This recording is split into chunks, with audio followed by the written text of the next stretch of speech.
प्रथमेश प्रथमेश भावेश गायत्री आणि अरे सत्यजित गेला. कहा गया भैया?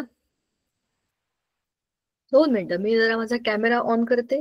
तोपर्यंत तुम्ही तुमचं बुक घेऊन आलात का? तुमचं टेक्स्टबुक आहे का तुमच्याकडे? Yes ma'am. गुड. काल आपण काय केलं होतं सांगा बरं. आपण कालच भेटलोय. सो काल आपण कुठल्या टॉपिक बद्दल बोललोय?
अरे माझा माईक पण बंद झाला होता. सॉरी.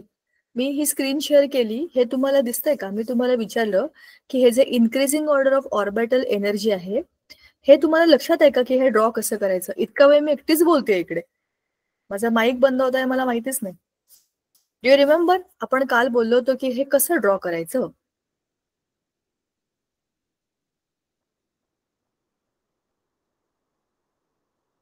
काहीच लक्षात नाहीये. 24 तास झाले हार्डली. 25 तास मॅक्झिमम. आपण 25 तास झाले असतील हे बोललोय. गायत्री तुला काही सांगायला आवडेल का? जे काही लक्षात आहे. हे ड्रॉ कसं करायचं याचं मी तुम्हाला एक आयडिया सांगितली होती काल. म्हणजे एनर्जी लेवल्स पाठ करायची गरज नाही, तर त्या तुम्हाला ड्रॉ करता येतात. बरोबर. तो सिक्वेन्स कसा आहे हे सांगता येतं. हे आपण काल लिहिलं होतं. म्हणजे इथे 1s 2s हे लिहिलं होतं. हे कुठून आलं होतं? बघा परत सांगते, लक्ष द्या. ही गोष्ट डोक्यामध्ये नक्की फीड करून घ्या. हे तुम्हाला जर तुम्ही केमिस्ट्री घेतलं म्हणजे 12वी नंतर पण सायन्स कंटिन्यू केलं आणि केमिस्ट्री आहेच आहे. केमिस्ट्रीला तर काही ऑप्शन नाहीये. बायो किंवा मॅथ्स ऑप्शन असतात. केमिस्ट्री दोघांनाही. तर हे तुम्हाला नंतर पण येणार आहे. पहिल्यांदा व्हर्टिकल लाईन मध्ये 1s 2s 3s हे सगळं लिहून घ्यायचं. 4s 5s 6s 7s पर्यंत. मग 2 फर्स्ट याच्यामध्ये पी नाहीये. 1s मध्ये पी हा शेलच नाहीये. 2s पासून पी शेल सुरू होतो. बरोबर. मग 2p 3p असं लिहून घ्यायचं 7 पर्यंत. थर्ड शेल मध्ये डी ब्लॉक नाहीये. तो सुरू होतो 3d 4d 5d 6 एवढंच लिहायचं. मग फोर्थ शेल मध्ये डी ब्लॉक नाहीये. मग 4f 5f 6f असं लिहून घ्यायचं. आणि मग काय करायचं? मग ॲरो काढायचे. जसं मी तुम्हाला म्हटलं होतं, पहिल्यांदा असे बाण काढायचे या बाजूला. सगळ्यांना असे प्रत्येक ह्याच्यामध्ये जिकडे जिकडे तुम्ही हे आता वर्तुळ काढली आहेत ना, ह्याचा बाण इकडे, ह्याचा बाण इकडे, याचा इकडे, याचा इकडे, असे सगळे बाण तुम्ही बघा काढलेलेच आहेत. हे असे काढून घ्यायचे. मग हे 2 बाण जोडायचे आतून. आणि ॲरो या बाजूला आहे तर मधला ॲरो इकडे घ्यायचा. इथून इकडे, इथून इकडे, इकडून असं केलं की काय होतं? क्रम येतो. कशाचा क्रम? शेल्स. आणि ऑर्बिट्स. म्हणजेच कोणत्या क्रमाने? आधी 1s, मग 2s, मग 2p, मग 3s, मग 3p, मग 4s, मग 3d, मग 4p, मग 5s. हे जे इथे दिलेलं आहे ना, हे आपोआप या डायग्राम मधनं येतं. काहीच त्याच्यामध्ये चुकत नाही. आता बघा ह्याच्यामध्ये काय गडबड होते. 1s नंतर 2s हे बरोबर चाललंय. 2s नंतर 2p बरोबर चाललंय. 2p नंतर 3s बरोबर आहे. 3s नंतर 3p बरोबर आहे. पण 3p नंतर 3d यायला पाहिजे होता ना, पण तो नाही येत. त्याच्या आधी येतो 4s. काय येतो? कारण की एनर्जी लेवल मध्ये 3p नंतर 4s आहे बघा खाली, आणि मग 4s नंतर 3d आहे. 3d नंतर मग 4p आहे. या 4s नंतर p नाहीये डायरेक्ट, मध्ये 3d आणि मग 4p. 4p नंतर 4d नाहीये, 4p नंतर 5s आहे बघा. 4p नंतर 5s आला. आता 5s नंतर 5p यायला पाहिजे होता, पण तो येणार नाही. का? कारण की इथे मध्ये 4d आलेला आहे बघा. 4d. 4d नंतर कोण आला आता? 4d नंतर आता 5p आला. हे कसं आहे, एकावर एक एकावर एक एकावर एक तुम्ही काहीतरी रचत जाताय बरोबर. मग त्या रचनेमध्ये पहिल्यांदा जो येईल तिकडे तुम्ही तुमचं ऑर्बिटल प्लेस करणार बरोबर. हे तुम्ही 3 डायमेन्शनल स्पेसमध्ये एकावर एक घडे ठेवताय. तुम्ही ते बघितलं असेल ना, बायका एकावर एक डोक्यावर हंडे घेऊन जातात बरोबर. तशीच रचना ऑर्बिट्सची एकावर एक अशी केलेली आहे. पण ती कशी? किती कमीत कमी जागेमध्ये ह्या शेल्स काय आहेत? एनर्जी लेवल्स आहेत. आता जरा इमॅजिन करा, smallest particle of any matter. Atom you can't see with your eyes. Atom has subatomic particles like protons, electrons and neutrons. Electrons do not carry any weight, but they carry one negative charge, one unit of negative charge. एवढ्या छोट्या इलेक्ट्रॉन्सना फिरण्याकरताचे जे रस्ते ते किती छोटे असतील. You can't see the atom, you can't see the electrons, you can't see the orbits. These are only the energy levels that you are imagining की हे असे आहेत. हे आपल्याला बघून असं वाटतं एवढं मोठं चित्र आहे, पण जे रिलेटिव्ह मध्ये मायन्यूट पेक्षा पण मायन्यूट आहे. आणि त्या स्पेस मध्ये इलेक्ट्रॉन फिरतात. किती डेंजरस गोष्ट आहे. इमॅजिन करा, आपण चित्र काढतोय असे मोठे मोठे डंबेल शेप. एवढे मोठे आहेत का ते? एवढे छोटे आहेत ते कडच दिसत नाही. त्याच्या मधल्या या स्पेसेस आहेत आणि त्याच्यामध्ये त्याच्याहून छोटे इलेक्ट्रॉन फिरतात. So we are talking about something which is beyond our imagination of observation, की तुम्हाला दिसतच नाहीये ते, तरी तुम्ही इमॅजिन करताय की असे असे इलेक्ट्रॉन्स इथे इथे असतील, इथे इथे फिरत असतील. This is nothing but the magic of chemistry. That तुम्ही त्या लेवलला जाऊन आता बघायला लागलात की तुमचा ऍटम कसा असतो. ठीक आहे. म्हणून ह्या ऑर्बिटल्सची एनर्जी त्याच्या प्लेसमेंट वरती, की ते कुठे ठेवलंय. जिकडे आधी येईल तिथे इलेक्ट्रॉन आधी जाईल. ह्याच्यावरतीच आपली कालची गोष्ट काल येऊन थांबलेली होती. That was hunts rule of, नाही, हा झाला आपला मॅक्झिमम मल्टिप्लिसिटीचा. आपला हा सुरू होता ना, एका शेलमध्ये एका वेळेला एकच इलेक्ट्रॉन असतो. हा तोच आहे वाटतं तो. येस, मला असं वाटलं की आपण तो पार्ट केलाय. सो 2 मिनिटं, लेट्स गो देअर. हा, hunts rule of maximum multiplicity हाच तर झाला होता काल. आणि पावलीज एक्सक्लुजन प्रिन्सिपल पण झाला होता. हा आपण काल केला होता. ह्याने काय सांगितलं होतं, no two electrons in the atom can have the same set of 4 quantum numbers. म्हणजे स्पिन क्वांटम नंबर वेगळा असतो, प्लस आणि मायनस. हे आपण काल बोललो होतो ना, सी प्लस हाफ आणि मायनस हाफ. हे आपलं काल झालं होतं. आणि काल आपलं इथपर्यंत आलं होतं, Hund's rule of maximum multiplicity. मी तुम्हाला एक एक्झाम्पल दिलं होतं की आपण जर बसमध्ये गेलो, when we enter into the bus and the entire bus is empty, आपल्या स्टॉप वरती ती रिकामी झाली, इथेच ती भरणार आहे. त्या बसमध्ये आपण बसतो, आपल्यावर 5-6 लोक येतात, तर we all try to sit with the on the window seat. प्रत्येकाला विंडो सीट पकडायची असते, रिकामीच आहे ना बस सगळे. आणि मग जेव्हा नवे लोक येतात तेव्हा बघतात जागा नाहीये, मग ते दुसरीकडे येऊन बसतात. The same thing is with the hunts rule of maximum multiplicity. प्रत्येक शेलमध्ये सुरुवातीला एक इलेक्ट्रॉन जातो, मग जिथे जागा रिकामी आहे तिकडे दुसरे इलेक्ट्रॉन येऊन पेअर करतात. ह्याचा उपयोग कुठे होतो? बॉन्डिंगसाठी होतो. ठीक आहे. Half filled and fully filled set of degenerate orbitals has extra stability. आता हे खूप इम्पॉर्टंट आहे, एक्स्ट्रीमली इम्पॉर्टंट. पूर्ण लेसन मधल्या काही महत्वाच्या गोष्टींपैकीची एक खूप महत्वाची स्टार गोष्ट आहे ही. बघा, ह्याचा अर्थ असा आहे की समजा आपण आता घेऊया इथे 2p काढूया आपण, 2p आणि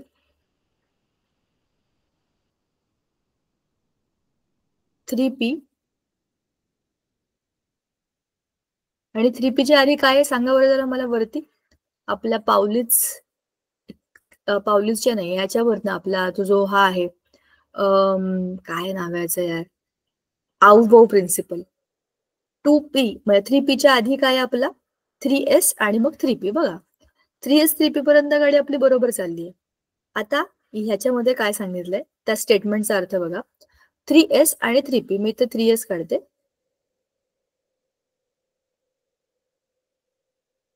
हा आहे 3s आणि 3p. आता आपल्याला आपला जो रूल आहे तो काय सांगतो, हंड्स रूल काय सांगतो की as per this rule, pairing of electrons in the orbitals belonging to the same subshell does not occur unless each orbital belonging to that subshell has got 1 electron each. म्हणजे p shell मध्ये 1 electron आहे. आता दुसरा electron 3s मध्येच येणार जोपर्यंत ह्याची maximum capacity संपत नाही, तो p मध्ये उडी मारू शकत नाही. आता p मध्ये मी 3 इलेक्ट्रॉन, जर मला 3 इलेक्ट्रॉन भरायचे तर मग मी इकडे 2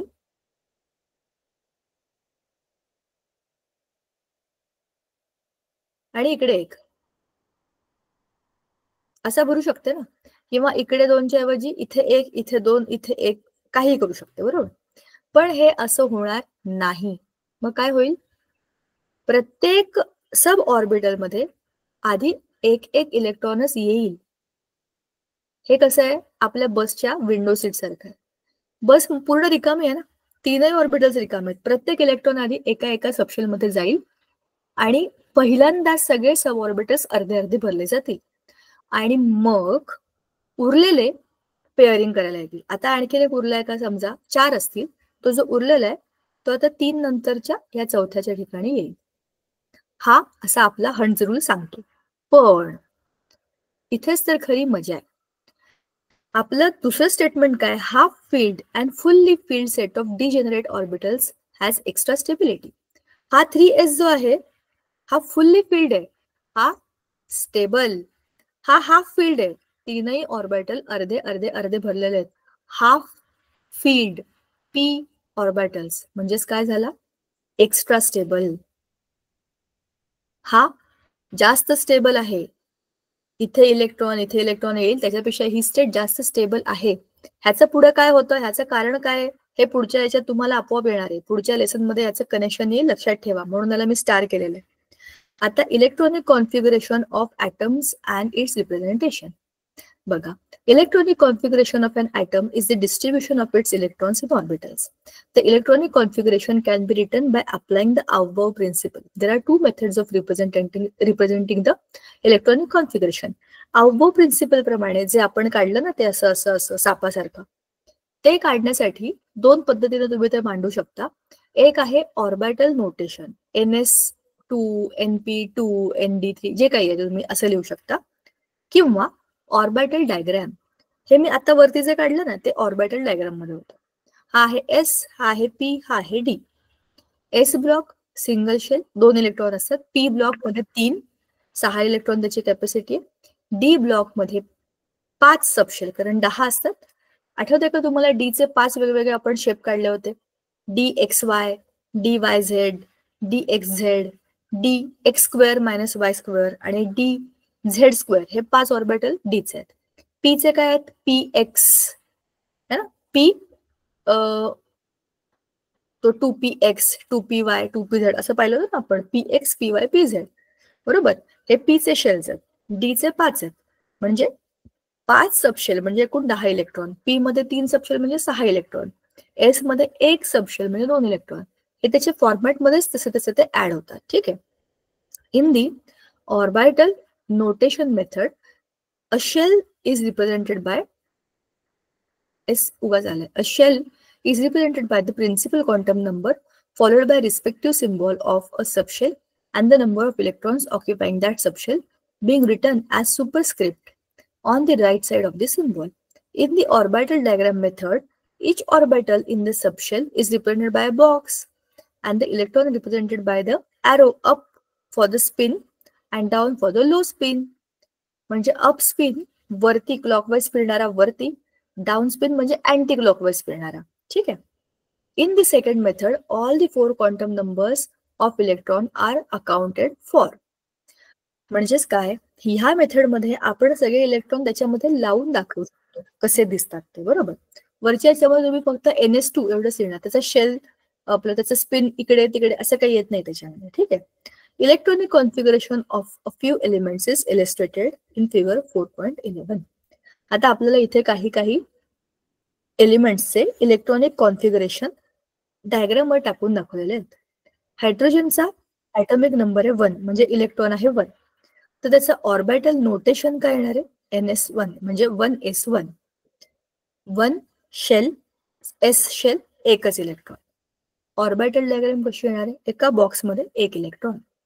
हेलियम कडे 2 इलेक्ट्रॉन आहेत. मग ते काय येणार? 1s2, 1 up 1 down. झालं 1s2 कम्प्लिटली फिल्ड. आणि याचा ड्युप्लेट कम्प्लीट आहे म्हणजे हा आहे स्टेबल, सुखी माणूस आहे. लिथियम, लिथियम मध्ये 3 इलेक्ट्रॉन आहेत. पहिल्या याच्यात 2 गेले, दुसऱ्या याच्यामध्ये 1 आला. 1s2, 2s1. बेरिलियम कडे आहेत 4. 1s2, 2s2 झालं. ह्याचं पण दोनही शेल S आणि S पूर्णपणे भरले. पण बेरिलियम हा स्टेबल आहे का? नाही आहे. Hydrogen, helium, lithium, beryllium. बेरिलियमच्या आउटर मोस्ट शेल मध्ये 2 इलेक्ट्रॉन आहेत. बरोबर. ह्याला ड्युप्लेट नाही, ह्याला इलेक्ट्रॉन द्यावे लागतात तरच याच्या पहिल्या शेलमध्ये 2 इलेक्ट्रॉन राहतात. हे 2च आहेत ना, हे देऊन टाकले तरच पहिल्या शेलमध्ये 2 इलेक्ट्रॉन राहतील, तरच त्याचे ड्युप्लेट कम्प्लीट होईल. म्हणजे हा पण मेटल आहे. फ्लोरीनचे 9 इलेक्ट्रॉन आहेत. मग 1s2, 2s2, 2p5. 1s, 2s, 2p ही झाली त्याची रचना. बघा ना, वरती खाली वरती खाली वरती असे 5. ठीक आहे. आता पुढची गोष्ट, condensed orbital notation of electronic configuration. The orbital notation of electronic configuration of an element with high atomic number comprises a long train of symbols of orbitals with an increasing order of energy. It can be condensed by dividing it into 2 parts. Electronic configuration of the preceding inert gas is a part of the electronic configuration of any element. In the condensed orbital notation, it is implied by writing symbol of that inert gas in a square bracket. It is core part of the electronic configuration of that element. The outer configuration is specific to a particular element and written immediately after the bracket. For example, आता हे काय दिलंय बघा, जितके तुम्ही पुढे पुढे पुढे पुढे जाणार तितकं तुमचा atomic number वाढत जाणार. In the periodic table, there are 119 elements and they all, as you will keep on going from left to right and up to down, the atomic number will keep on increasing. मोठ्या मोठ्या ऍटमचं electronic configuration लिहिताना तुम्ही 1s2, 2s2, 2s2 असं 54 जर एखाद्या ऍटमचा atomic number असेल तर 54 पर्यंत जाईपर्यंत काय तुम्ही हे असंच सगळं लिहित बसणार? तर असं करायचं नाही. त्याचा शॉर्टकट शोधलाय. काय करायचं, जो आधीचा इनर्ट गॅस आहे त्याचा जो काही नंबर असेल, प्रिसिडिंग म्हणजे आधीचा. इनर्ट गॅस म्हणजे कोणते? ग्रुप 18 एलिमेंट इकडचे सगळे, हेलियम, अर्गॉन, निऑन हे सगळे एका रांगेत असतात. बरोबर. त्या रांगेतला जो आधीचा आहे त्याचा आपण हे ठेवायचा, त्याचा कॉन्फिगरेशन मध्ये नाव टाकायचं आणि मग त्याच्या पुढचं जे आहे ते कंटिन्यू करायचं. फॉर एक्झाम्पल, आता के म्हणजे पोटॅशियम, ह्याचा ऍटॉमिक नंबर आहे 19. तर आता ह्याचं आपण कसं लिहू शकतो? 1s2, 2s2, 2p6, 3s2, 3p6, 4s1. हे झालं याचं इलेक्ट्रॉनिक कॉन्फिगरेशन. हे त्याचं काय आहे? Real, complete. पण its core part is the electronic configuration of the preceding inert gas argon. Argon हा आधीच्या आवर्तातला म्हणजे आधीच्या पिरियड मधला इनर्ट गॅस आहे. तर त्याचं इलेक्ट्रॉनिक कॉन्फिगरेशन काय? 1s2, 2s2, 2p6, 3s2, 3p6. म्हणजे इथपर्यंतची जी गोष्ट आहे ती ऑलरेडी अर्गॉनकडे आहे ना. मग आपण शॉर्टकट मध्ये कसं लिहू शकतो, अर्गॉनचे इलेक्ट्रॉनिक कॉन्फिगरेशन आणि उरलं काय 4s1. कळलं? अशा पद्धतीने आपण त्याचा शॉर्टकट शोधून काढलाय. मागची झुकझुक गाडी बंद करून एकच नाव लिहायचं जो एलिमेंट आहे वरचा, आणि त्याच्या पुढे जे उरलेत ते ऍड करत जाईल. सो लिहायचं काम सोपं होतं त्याच्यामुळे. ठीक आहे, म्हणजे कमी होतं आणि एकूण एकच आहे, हा बघा किंवा तो बघा. सो तुम्हाला त्याच्या अर्गॉनचं इलेक्ट्रॉनिक कॉन्फिगरेशन लिहिलं की आरेची गोष्ट पूर्ण होते. Table 4.12 displays detailed and condensed orbital notation of electronic configuration of various elements with atomic numbers from 1 to 30. आता इथे बघा तुम्ही, ह्या टेबल मध्ये जरा आपल्याला असेच कंडेन्स्ड फॉर्म दिसतील. कोणत्या टेबल मध्ये दिलेत आपल्याला ते 4.12 खाली आहे का 4.1? हा, हे बघा ना. Hydrogen is 1s, helium is 1s2. Lithium, आता लिथियमचं कसं लिहिलंय, हेलियमचं खाली टाकलंय आणि उरलं काय 2s1. बेरिलियम 1s2 म्हणजे हेलियम आहे, कम्प्लीट आहे ना. उरलं काय 2s2. असं करत करत निऑन पर्यंत चला. निऑनचं काय आहे, हेलियम 2s2 2p6. हा म्हणजे काय झालं, सेकंड शेल मध्ये 8 इलेक्ट्रॉन झाले आणि हा आहे आपला दुसरा इनर्ट गॅस. हेलियमच्या खाली निऑन आहे, बरोबर. मग आता निऑनचं इलेक्ट्रॉनिक कॉन्फिगरेशन आणि त्याच्या पुढे 3s1. म्हणजे ही गोष्ट कोणासारखी आहे, याच्यासारखी. असं तुम्ही खाली खाली खाली जाणार तर अर्गॉन येण्याच्या आधी कुठे गेलं रे ते, बघा, क्लोरीन 3p7, अर्गॉन हा पुढचा इनर्ट गॅस. याच्यामध्ये 1s2 complete, 2s2 complete, 3p complete, 1s2 2p8 म्हणजे 28 आणि 3 पण 8. बघा, 2 आणि 6 8. म्हणजे निऑन च्या नंतर 3s2 3p6 झाला आपला अर्गॉन, इट्स कम्प्लीट. मग आता पोटॅशियम कोण आहे, निऑन म्हणजे हा अर्गॉन, याला फॉलो केल्यानंतर उरला काय 4s1. म्हणजे हे परत कोणासारखं झालं, याच्यासारखं झालं. आता पुढे असे आणखीन वाढत जातील आणि मग पुढचा जो काही आपला इनर्ट गॅस आहे तिथपर्यंत ती गोष्ट जाईल. समजलं? थोडक्यात ह्याच्यामधनं आपण काय केलं, हे इलेक्ट्रॉनिक कॉन्फिगरेशन एवढं सगळं लिहिण्याच्या ऐवजी शॉर्टकट मध्ये लिहिलं. हे पण आहे बरं का, 4s2 पण. हे एवढं मोठं लिहिण्याच्या ऐवजी 3च शब्दामध्ये आपलं ते काम झालं. जेव्हा आपण त्याला कंडेन्स केलं, कंडेन्स म्हणजे छोटं केलं. कसं केलं, वरचा जो एखादा इनर्ट गॅस होता, एखादा म्हणजे त्या रांगेतला जो काही स्पेसिफिक आहे तोच घ्यायचा आणि पुढे जे उरले ते इलेक्ट्रॉनिक कॉन्फिगरेशन लिहून टाकायचं. करेक्ट. आता आपला जो उरलेला भाग आहे वरचा तो आपण बघूया. हा, आता electronic configuration of copper and chromium. atomic number of chromium is 24.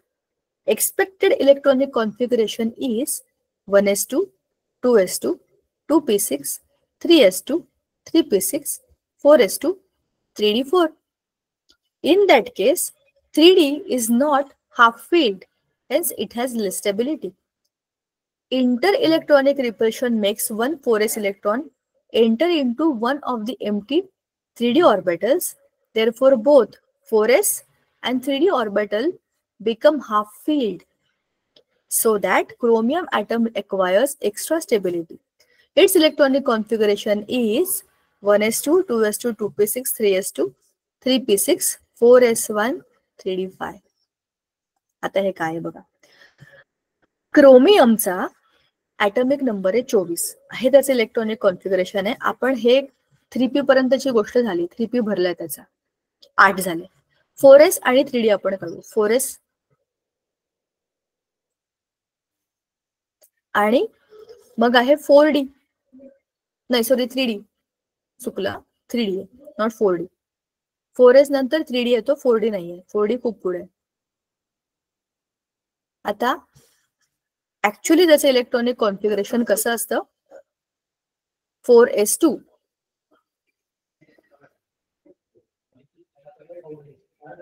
आणि 3d4.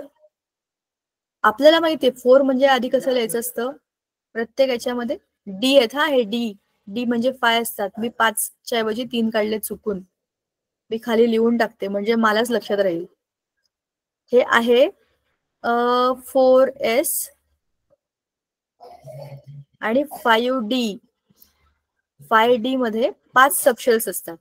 आता आपल्याला 3d मध्ये 4 टाकायचे इलेक्ट्रॉन. मग 1 टाकला, 2 दार लावायचे, 3 आणि 4. असं त्याचं ऍक्च्युअल इलेक्ट्रॉनिक कॉन्फिगरेशन आहे, 4s2 आणि 5d4. पण आपल्याला काय माहिती वरचा रूल, की half filled are more stable. हा अर्धवट नाही भरलेला आहे, ह्याच्यामध्ये एक जागा रिकामी आहे. हाफ फुल भरलाय, पण हा अर्धा आहे ना. मग हा ऍटम स्वतःला चेंज करतो आणि इथला इलेक्ट्रॉन काढून इथे जातो. म्हणजे काय होतं, हा इथला इलेक्ट्रॉन इकडे आला, म्हणजे काय झालं, हाफ फील्ड ऑल ऑर्बिटल्स. म्हणजे आता इथे काय होणार आहे, आतमध्ये, अरे ठीक आहे चला,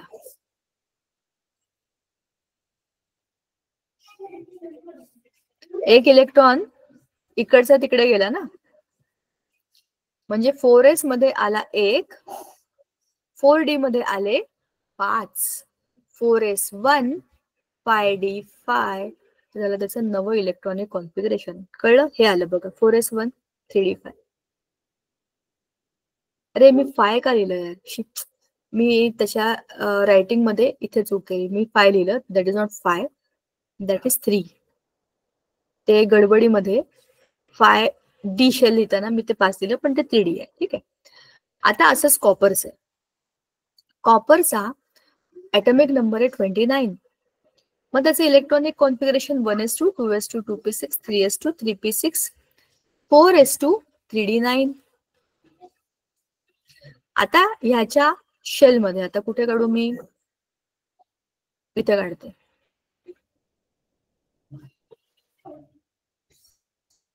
हा आहे 4s आणि 3d इथे काढते. डी म्हणजे 500. 1, 2, 3, 4 आणि 5. ह्याचं पहिलं कॉन्फिगरेशन जे काही नॅचरल आहे ते असं आहे, एक इलेक्ट्रॉन इकडे, एक इलेक्ट्रॉन इकडे, 4s2 आणि 3d9. 3d9 मध्ये कसं लिहायचं आपल्याला, 3d9 आपल्याला माहिती आहे आपलं, एका शेलमध्ये एकच माणूस आधी बसणार, म्हणजे आधी विंडो सीट.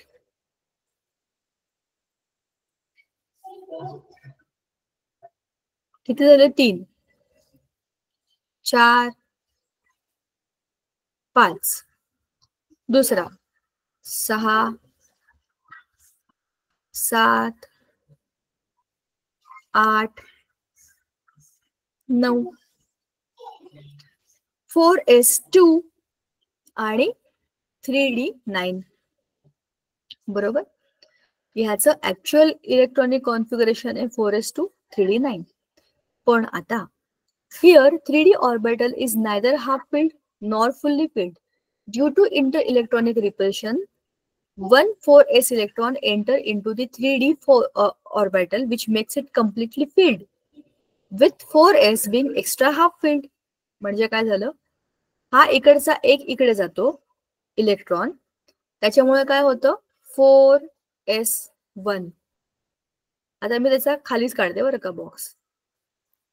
4s चा एकच इलेक्ट्रॉन राहील, कारण हा एक इकडचा इकडे आला,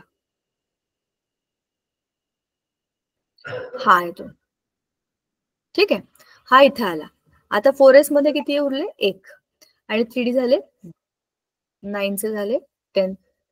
म्हणजे आता काय झालं, 3D आपला कम्प्लिटली, मग तो जास्त स्टेबल आहे. आणि हा 4s हाफ फिल्ड आहे, हरकत नाही, तो एक इलेक्ट्रॉन घेणारच आहे. Hence copper atom acquires extra stability, कारण हा 4s हाफ स्टेबल आहे. हाफ स्टेबल आणि कम्प्लिटली स्टेबल हे एकमेकांना मदत करतात, एक्स्ट्रा स्टेबल असतात ते. 4s अर्धा आहे तरी पण तो एक्स्ट्रा स्टेबल आहे, कारण तो अर्धा भरलाय. आणि हा न अर्धा होता न पूर्ण होता, म्हणून हा इकडचा एक इलेक्ट्रॉन त्याला देतो, पूर्ण करतो, आणि हा पण स्टेबल हा पण स्टेबल, अशा कंडिशन मध्ये ते येतात. ठीक आहे, ह्याला म्हणतात इलेक्ट्रॉनिक चेंजेस. ते इलेक्ट्रॉन तिकडून इकडे इकडून तिकडे येतात आणि स्वतःला जास्त स्टेबल करतात. आता isoelectric species. atoms and ions having the same number of electrons are isoelectronic. Same number of electrons आहेत त्याच्यामध्ये. ते ॲटम्स किंवा आयन्स असतात. आयन्स म्हणजे ॲटम्सने जे काही इलेक्ट्रॉन दिले किंवा घेतले, तर तुमचे ॲटम्स एकतर कॅटायन होतात किंवा ॲनायन होतात, म्हणजे त्याच्यावर चार्ज येतो. त्याच्यातल्या इलेक्ट्रॉनची संख्या कमी होते किंवा वाढते, त्याच्यामुळे त्यांचे इलेक्ट्रॉन्स चेंज झालेत. आता नंबर ऑफ इलेक्ट्रॉन्स चेंज झालेत, म्हणून ते आयसो इलेक्ट्रॉनिक असू शकतात. म्हणजे नंबर ऑफ इलेक्ट्रॉन सेम आहेत त्याच्यामध्ये. आयसो म्हणजे same. The electronic configuration of the isoelectronic species is the same. Consider K plus formed by removal of one electron from K atom, which has 19 electrons. Therefore, K plus has 18 electrons. Number of electrons K 19, त्यातला एक electron गेला तर झालं 18. Species such as argon, calcium plus 2 containing 18 electrons are isoelectronic with K. Calcium plus 2 मध्ये पण त्याचा atomic number नाही, त्याच्यात नंबर ऑफ इलेक्ट्रॉन्स झाले 18, आणि अर्गॉनचे तर ऑलरेडी 18 आहेतच, बरोबर ना. 288. म्हणजे हे तीनही, हा K प्लस, Ca+2 आणि अर्गॉन, हे कोण आहेत? आयसो इलेक्ट्रॉनिक. जसे आयसोटोप्स असतात, आयसोटोप्स मध्ये काय असतात, नंबर ऑफ म्हणजे ॲटॉमिक नंबर सेम आहे, फक्त न्यूट्रॉन्सची संख्या वेगळी आहे. आयसो इलेक्ट्रॉनिक मध्ये इलेक्ट्रॉन्सची संख्या सेम असते. They have the same number of electrons in them. मग ते ॲटम्स आयन्स कोणी असू शकतात. ठीक आहे. Electronic configuration of all this species with 18 electrons. आता ह्या कोणाचं पण तुम्ही इलेक्ट्रॉनिक कॉन्फिगरेशन 18 इलेक्ट्रॉन्स असतील तर असंच लिहिणार ना, 1s2 2s2 2p6 3s2 3p6. मग हे कोणाचं आहे? कॅल्शियमचं पण आहे, +2चं, पोटॅशियम प्लसचं आणि अर्गॉनचं सेम. ठीक आहे ना. अशा पद्धतीने ह्या आपण गोष्टी आयसो इलेक्ट्रॉनिक स्पीसीज मधल्या बघू शकतो. आता write the electronic configuration of अर्गॉन 18 and potassium 19 using orbital notation and orbital diagram. सोपं आहे, याच्यात काहीच कठीण नाहीये. तुम्हाला अर्गॉन 18 अर्गॉन 19 हे कळलं, 18 आणि 19 इलेक्ट्रॉन हे कळलं की त्यांना या फॉर्मॅटमध्ये टाकायचं. आता हे कसं लक्षात ठेवायचं? लिहूनच लक्षात ठेवायचं. There is no other alternative. तर तुम्ही ती डायग्राम काढा एक्झामच्या वेळेला, किंवा तुम्ही सारखे लिहा 1s2 2s2 2p6 3s2 3p6 4s 3d मग 4p. हे ह्या सिक्वेन्स मध्ये तुम्ही लिहित राहिलात की तुम्हाला ते आपोआप येईल. आणि हे इथपर्यंत तर कॉमनच आहे, इथपर्यंत काही चूक होत नाही. 3p नंतर 4s मग 3d हे आपोआप येतं. जर तुम्ही मोठे मोठे ॲटम कराल हे तुम्हाला येईल. ठीक आहे. Next is find out one dinegative anion and one unipositive cation which are isoelectronic with neon atom. Write their electronic configuration using orbital notation and orbital diagram method. आता तुम्हाला खूप महत्वाची गोष्ट मला सांगायची आहे. अभ्यासामध्ये एक खूप महत्वाची गोष्ट तुमच्याकडे असली पाहिजे. एकच मिनिट मुलांनो, जस्ट 1 सेक.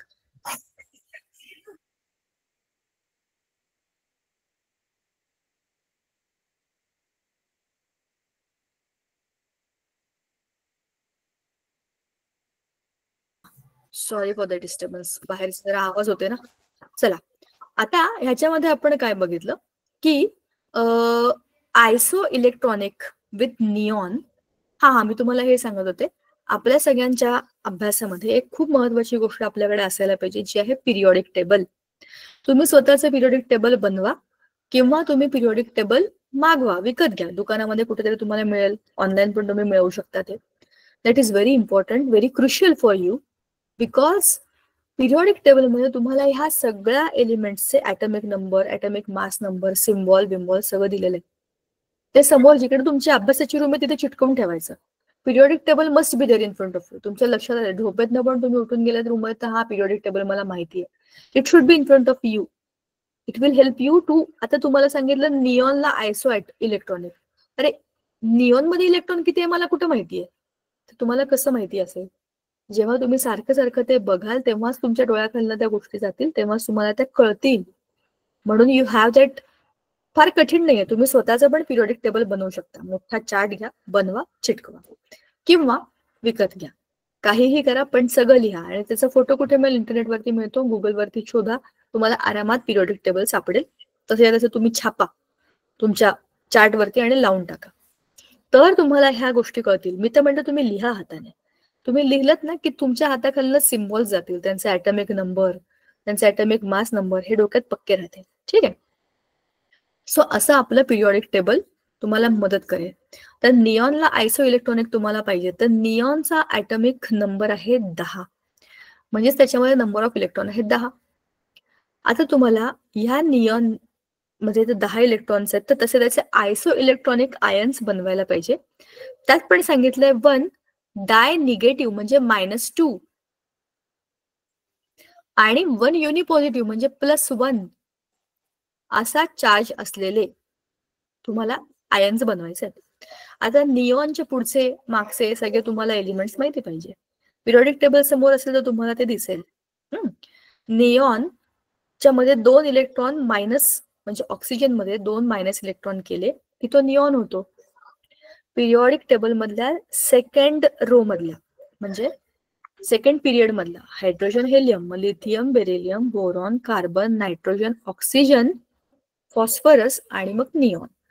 तर फॉस्फरसच्या आधी ऑक्सिजन येतो. ऑक्सिजनला 2 इलेक्ट्रॉनची कमी आहे. ते 2 इलेक्ट्रॉन घेतले की तो निऑन सारखा होतो. खालचा सोडियम, थर्ड पिरियड मधला फर्स्ट एलिमेंट.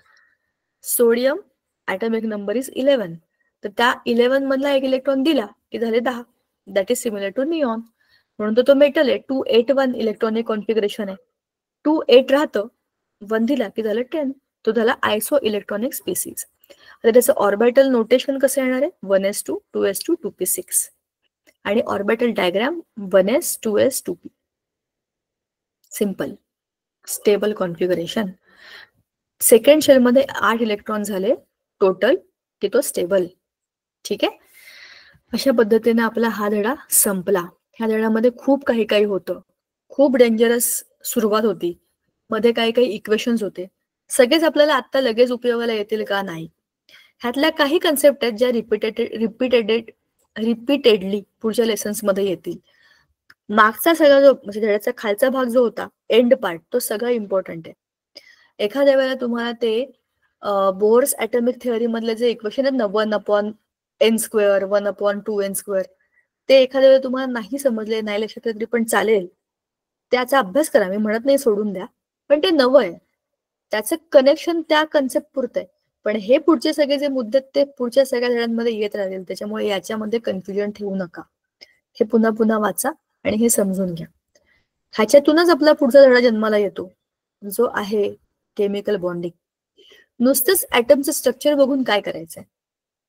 केमिकलचा बॉन्ड पण तर कळला पाहिजे ना. कसं काय बॉन्डिंग होते? What is this chemical bond? हे कशावरून कळतं? जेव्हा ॲटॉमिक स्ट्रक्चर कळतं तेव्हा केमिकल बॉन्डिंग कळतं. Now let us start with the new lesson. तुम्हाला काही बोलायचंय का? 2 मिनिटं आपण जरा थांबूया. आपला धडा संपलाय. जरा आपण इंटरॅक्शन करू 2 मिनिटं आणि मग नवा धडा सुरू करू. आता सगळं एकदम एका याच्यात चाललं जाईल. जरा तुमचे कॅमेरे ऑन करा बरं, दोघं जण, प्रथमेश, गायत्री, आणि मला जरा सांगा, 4 केमिस्ट्रीचे धडे संपले. तुम्हाला असं काहीतरी असं वाटतंय का की आपण थोडाफार अभ्यास केलाय? माईक ऑन करून बोलू शकता. झोपलात की काय? प्रथमेश, हे काय चित्र आहे तुझ्या ह्याच्यावरती, लोगोवरती? काय चित्र आहे?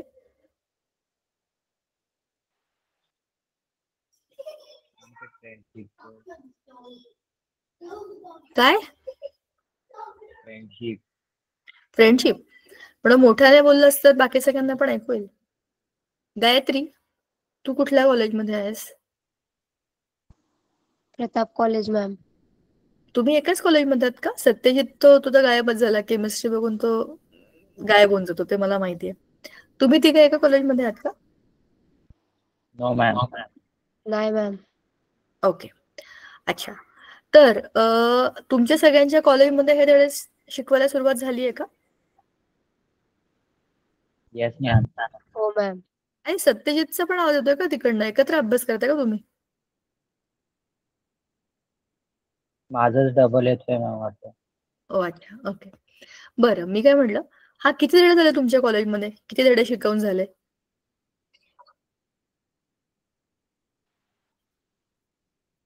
डोंट टेल मी 5-6 धडे झाले. No, ma'am. उद्यापासून 5वा सुरू होईल. मॅम 5वा मॅम बोला. स्ट्रक्चर ऑफ ॲटम पर्यंत झालेलं आहे. म्हणजे आपलं जे चाललंय तेच चाललंय तुमच्या कॉलेजमध्ये? Yes ma'am. Yes, ma'am. एवढ्या उशिरा कॉलेज सुरू होऊन पण तुमचं झालं एवढं सगळं? सगळं शिकवलं त्यांनी? Yes Yes, ma'am. ma'am. वाह, व्हेरी गुड. मग तुमच्या सगळ्या कन्सेप्ट क्लिअर झाल्यात का आता? मला असं वाटत होतं की ते अजून Yes, ma'am. कॉलेजमध्ये झालं नाहीये, म्हणजे एकदमच नवं आहे, आपणच पहिल्यांदा बोलतोय असं मला वाटत होतं. म्हणून म्हटलं अरे हे फार नवं आहे तुमच्यासाठी, कदाचित कळेल किंवा नाही कळत, पण तुम्हाला कळलं असेल तर व्हेरी गुड. मग काही चिंताच नाही, दॅट्स व्हेरी गुड. मग तर आपण नवा धडा सुरू करू शकतो. हो मॅम. गुड. माझं टेन्शन जरा कमी झालं. जेव्हा तुम्ही लॅबमध्ये प्रॅक्टिकल कराल किंवा तुमच्या कॉलेजमध्ये डिस्कशन होईल, तुम्हाला आणखीन चांगलं समजेल. मॅम आमचं प्रॅक्टिकल चालू आहे ना. झालं? किती किती प्रॅक्टिकल झाले? 3 झाले मॅम. ऑर्गॅनिकचे 3, इनऑर्गॅनिकचे 3? Yes ma'am. वाव. कोणत्या कोणत्या प्रॅक्टिकल केले?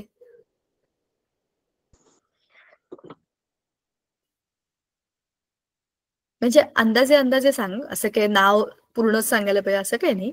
काय प्रयोग होता असं अंदाजे? टायट्रेशन वगैरे असे काही शब्द झालेत का तुमचे?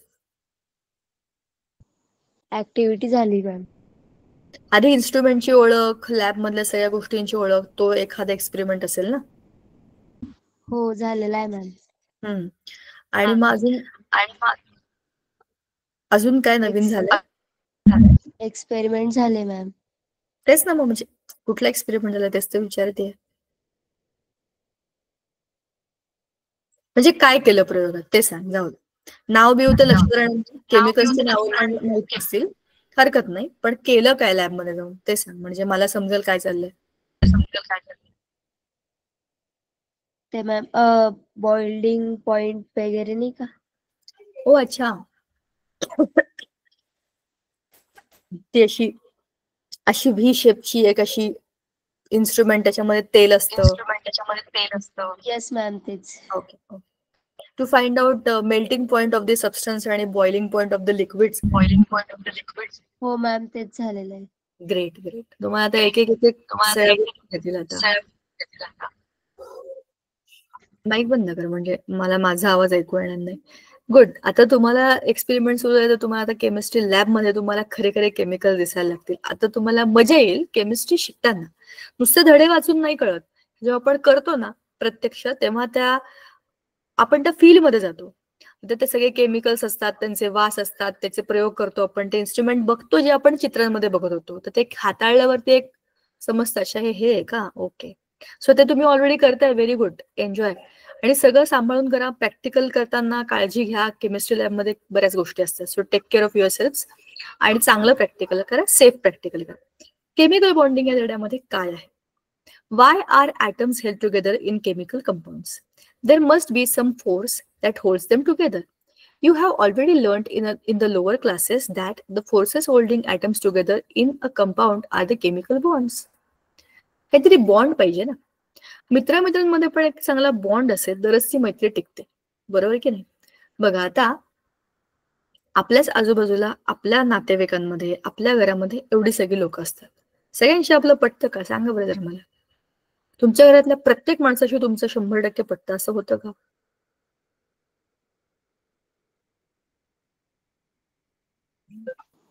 बोलू शकता No, तुम्ही. ma'am. Don't be so serious. काहीच लोकांबरोबर आपण सगळ्या गोष्टी शेअर करतो. बरं, बोलून झालं की माईक बंद करा. बर, तर ह्याच्यामध्ये बोला म्हणलं Double की आवाज येतो. माईक बंद कर ना, मग तुझं झालं बोलून. गायत्री, तुझा माईक ऑन आहे, मग उत्तर तरी दे. मला वाटलं तुला काहीतरी बोलायचंय. ठीक आहे, ओके.